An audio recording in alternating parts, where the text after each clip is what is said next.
Hello, my name is Andrew Jennings, and you've either just watched or are about to watch my video of the Caprice Variations by the American composer George Rochberg.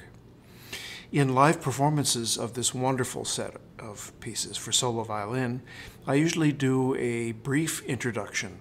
In addition to the program notes, it helps audiences to figure out where they are and what the background of these wonderful works is. George Rochberg, one of America's most important 20th century composers, was born in 1918 and grew up in the throes of the Great Depression. In order to earn his way through college, he found himself playing in piano bars, where he had a tremendous grasp of the American vernacular musical language. He also came of age at a time when America was entering World War II. And he volunteered for the American Army, the infantry, and was landed on the Normandy beaches. He suffered severe wounds, and after his recovery from these wounds, returned to the infantry, fought again in one of the great closing battles of the Second World War, sometimes called the Battle of the Bulge. And he came away from that experience with several important conclusions or operating ideas for his life. One was he hated cold weather. Another was that he felt that war was simply not the answer, that it accomplished nothing. And the third was to make of his life a creative process, to become a creative artist in the best possible way that he could. Returning to America after his war experiences, George Rochberg moved out to Los Angeles, where he began studies with Arnold Schoenberg. And Schoenberg had a tremendous influence on the young composer. He found a stylistic home in the serial post-expressionist music of the New Viennese school, and was particularly influenced by one of Schoenberg's pupils, who he never had the chance to meet. But Alban Berg's music was both modern and extremely passionate and extremely romantic in its nature. And this appealed to George.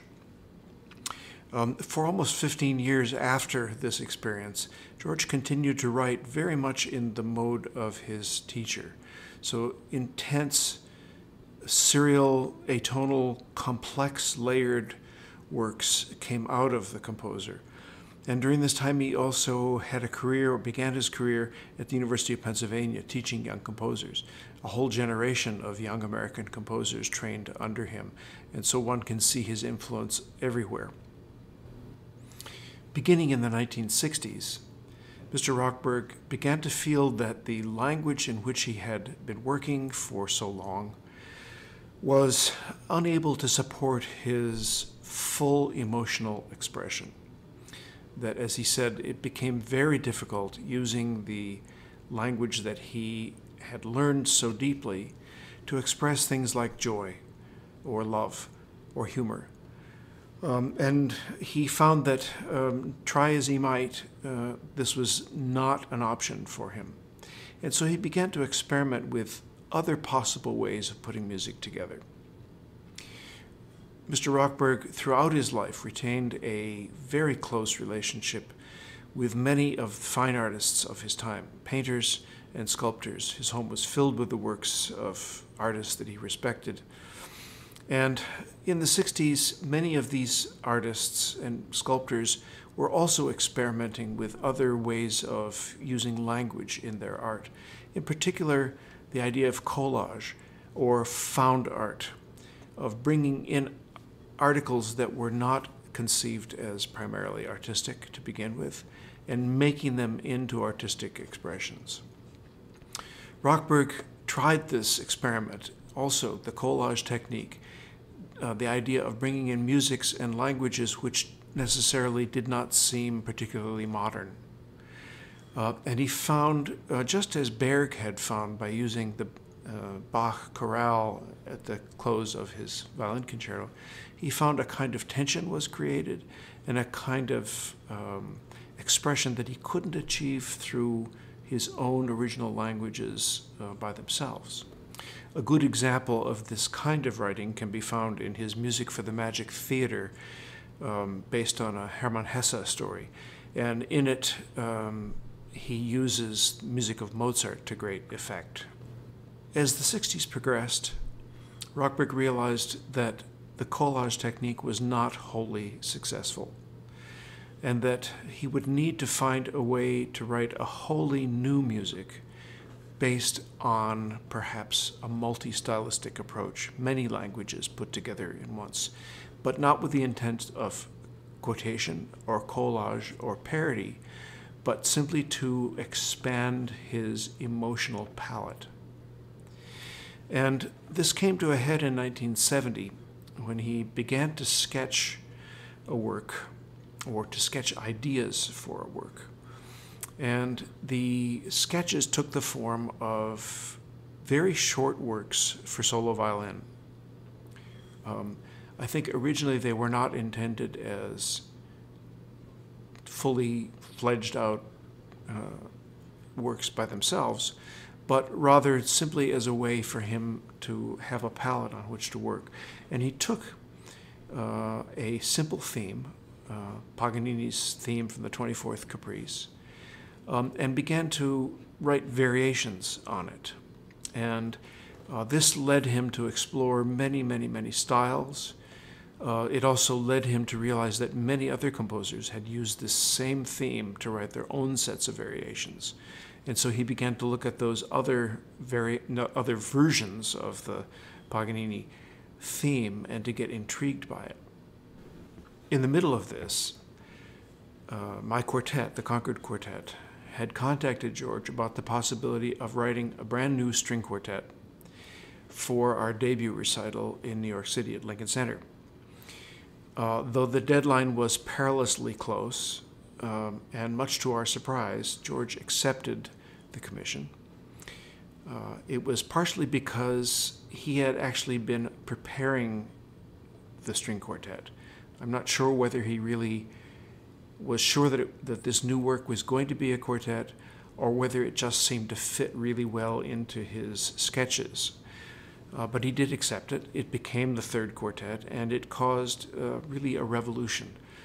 The quartet was received with thunderous applause and thunderous boos as well. For in it, George had written a piece that was very much multilingual, that used the musics of, or the styles of, Beethoven, Mahler, Stravinsky, and many others within wholly new original music, and created an immense palette of emotions. As the New York Times critic said after the premiere, Mr. Rochberg's quartet is, what did we used to call it, beautiful? In any case, this revolution, which came to be called the Neo-Romanticism or the New Romanticism, has affected virtually every American composer since then. The inclusion of these many styles, from Baroque and medieval through to hip-hop and pop, has really informed every composer since then, and we can all be very grateful to Mr. Rochberg for having had the bravery, first shown on the fields of World War II, to be able to go up against the musical establishment and produce this amazing, wonderful new work. In the background, of course, sat a stack of variations on Paganini. And in 1972 or 73, the violinist Daniel Kobialka contacted Mr. Rochberg about the possibility of writing him a new work for solo violin. And George and his publisher, looking at this stack of sketches, said, oh, well, here's a wonderful start to it.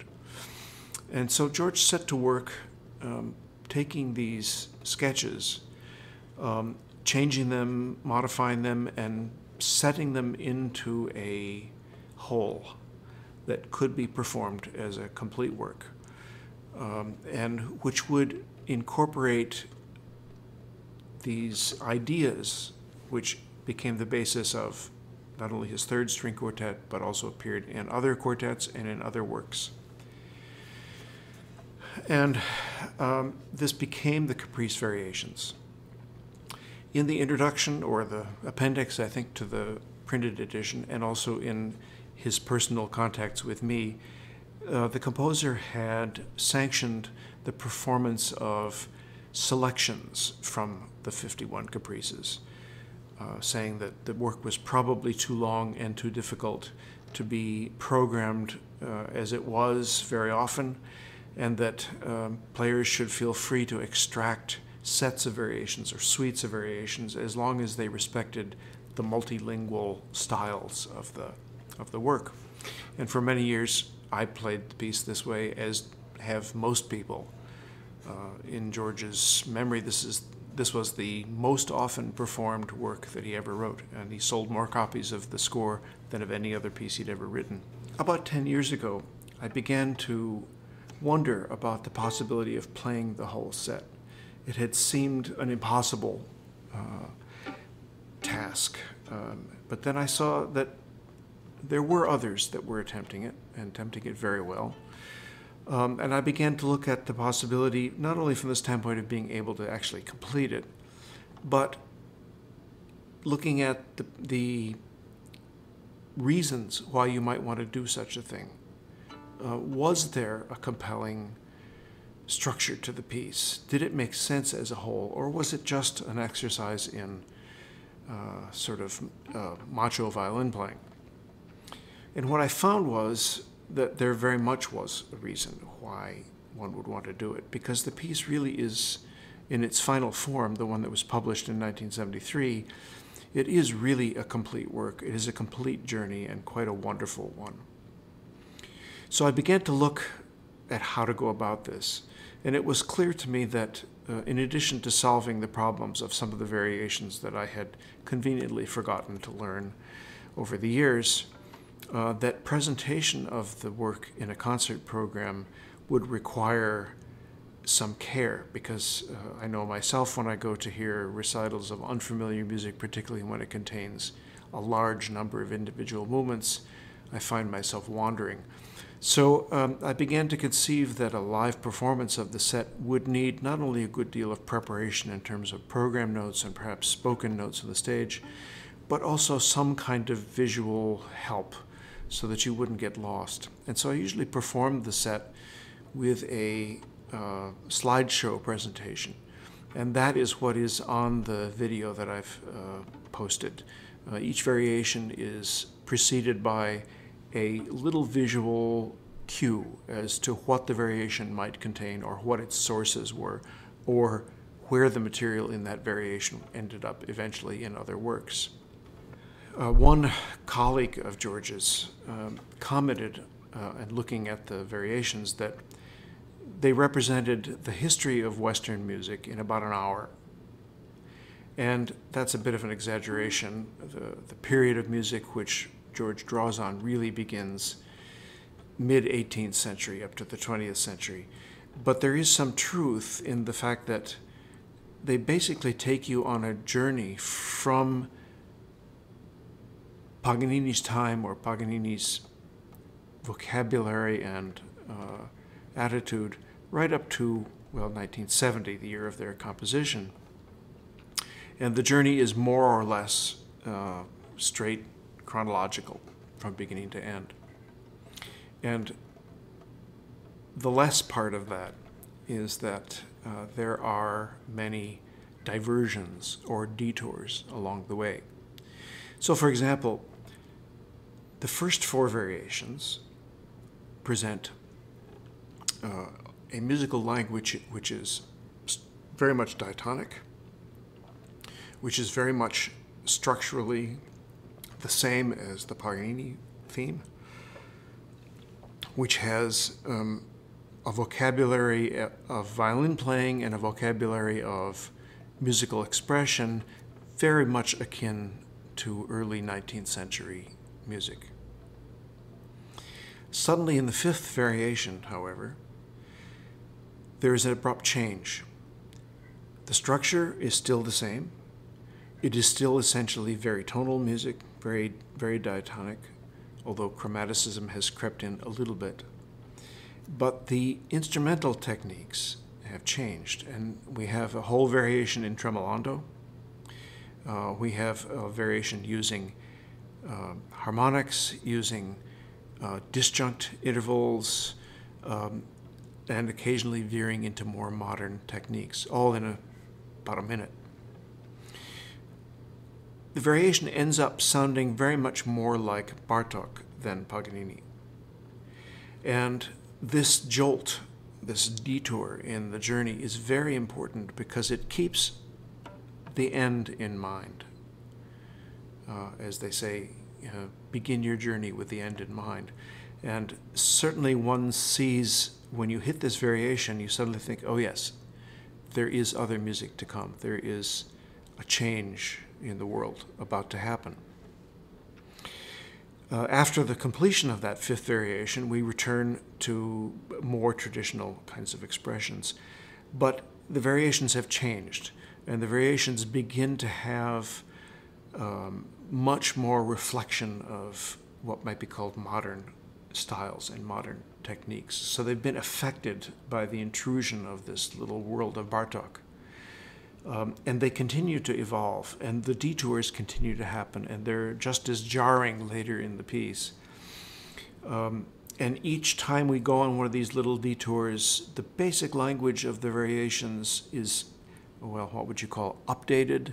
It becomes much more modern in its approach, and there is more and more a sense of an imminent change in our vocabulary. Well, by the end of the variations, this change is complete, and the last third of the variation set contains many short works that are certainly not diatonic, certainly not clear structure. They're the fantasia style that George liked to describe, free form to a large extent. The instrumental techniques have become very much more avant-garde. And it becomes very hard to perceive how these variations relate in any way to the original. But the detours continue, and the detours now are going the other direction.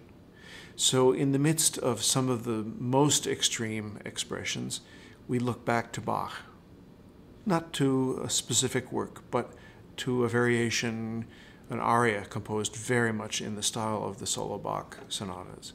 Or we look at Haydn.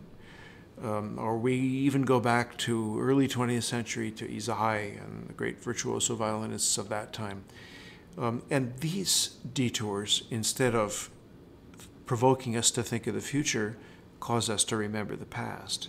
So that the whole panorama of musical language is spread out before us, and we are constantly journeying between them, which makes quite a wonderful kind of sense of place as you're listening to these pieces.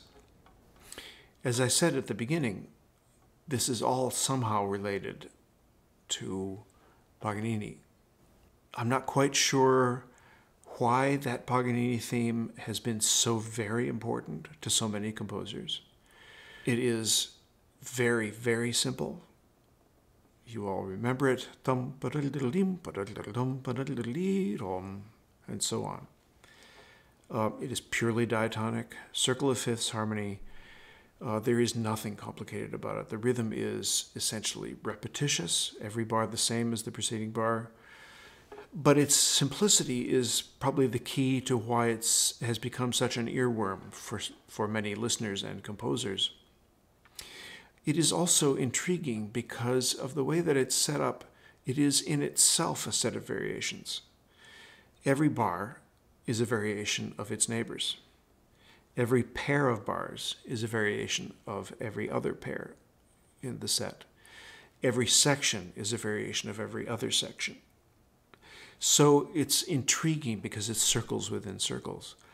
And Rochberg, in looking at not only the original Paganini, but also at other composers' views on this, Brahms, for example, has a wonderful set of Paganini variations which Rochberg quotes or modifies inside this set, as did Rachmaninoff, of course, and Liszt, and the list, as I say, goes on, including Lutoslawski and many other people. And the idea of writing variations on such a simple theme and then writing variations on other people's variations. And then George takes his own variations and writes variations on them within this set, so that the head starts to spin variations within variations within variations within variations. It can become quite an engaging experience to follow all these relationships through it. The intriguing thing about this set, though, is that the Paganini theme itself doesn't make an appearance until the last 20 seconds of the piece. So although the unexpectant listener may begin to guess that perhaps there's a Paganini theme in here somewhere, it actually doesn't appear full-blown until the very end. In this way, George's music is similar to that of a previous generation American composer, Charles Ives. And Ives, though he wrote relatively few pieces that he called variations, used the variation format constantly. And the way that he did it was a little bit sneaky and a little bit unusual, which is quite characteristic of him, which is that he presented you the variations first, so that you would get, for example, the merest hint of a popular tune or a hymn tune in a kind of mist of notes at the beginning. And as the piece went on, he would begin to insert more and more specific material until finally there would be a statement at the very end of the movement where you realize what the theme actually was, but it had been nagging at you for the whole movement. This reverse variations is used very carefully and very clearly in the Rochberg. In any case, I hope that you will enjoy the performance and the work, which is spectacular. And I hope that this little introduction will help to make sense of the piece for you, because it is something that nobody should miss. Thank you for your time.